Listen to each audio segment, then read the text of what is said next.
Quien no extraña al comunismo no tiene corazón, de Martín Bania. Es una breve reseña de la historia rusa desde la caída de la Unión Soviética hasta la Rusia de Putin. El título es un juego de palabras que el autor toma de una frase de Putin. La frase original había sido: quien no lamenta la disolución de la Unión Soviética no tiene corazón, pero quien quiere restaurarla en su forma original no tiene cabeza. El autor durante toda la obra intenta evitar visiones esquemáticas que condenan ciegamente el sistema soviético, pero también aquellas visiones que lo romantizan. El libro es una gran ayuda para entender la complejidad de la Rusia actual y evitar caer en estereotipos, como por ejemplo que los rusos son más proclives a gobiernos autoritarios, o caer en simplificaciones como la personalidad de los líderes. Nos ayuda a entender qué cosas cambiaron con el cambio de régimen, por ejemplo el sistema de propiedad, y también qué cosas continuaron, como por ejemplo una élite, un círculo con mayores privilegios, ya sea entre dirigentes o empresarios. El libro relata las reformas de Gorbachov en los 80, cuyo componente principal fue la perestroika. La perestroika fue un conjunto de reformas en el plano económico, cultural y político. En el plano político se buscaba reformar las instituciones y lograr una apertura democrática. Este último punto terminó minando el monopolio del poder que tenía el Partido Comunista y terminó jugando en contra de las propias reformas que estaba impulsando.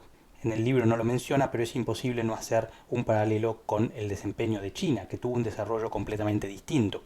El Partido Comunista nunca perdió el monopolio del poder. El libro continúa con el ascenso de Yeltsin, que liberalizó la economía de inmediato con una terapia de shock.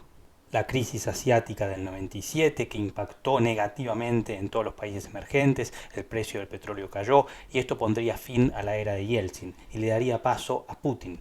El autor analiza la relación de Putin con los empresarios, el boom de los commodities que benefició sus dos primeros mandatos, su alianza con la Iglesia Ortodoxa rusa y sus críticas a lo que él llama la decadencia moral de Occidente, cómo usa la historia para reforzar la identidad rusa y su política exterior, que se basa en tener un área de influencia y mantener un lugar de preeminencia en la geopolítica internacional.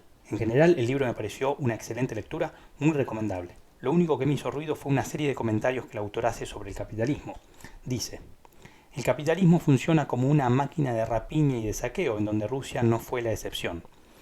Yo creo que sería más correcto decir el capitalismo de amigos, ese capitalismo que usa su cercanía al poder, el capitalismo corrupto, funciona como una máquina de saqueo y de rapiña, pero no el capitalismo per se. Tal como cuenta el propio autor en otro pasaje del libro, el proceso de privatizaciones en muchos casos lo único que hizo fue blanquear una situación previa, ya que las plantas, las fábricas, muchas veces ya eran de propiedad de facto de los líderes comunistas que la estaban manejando.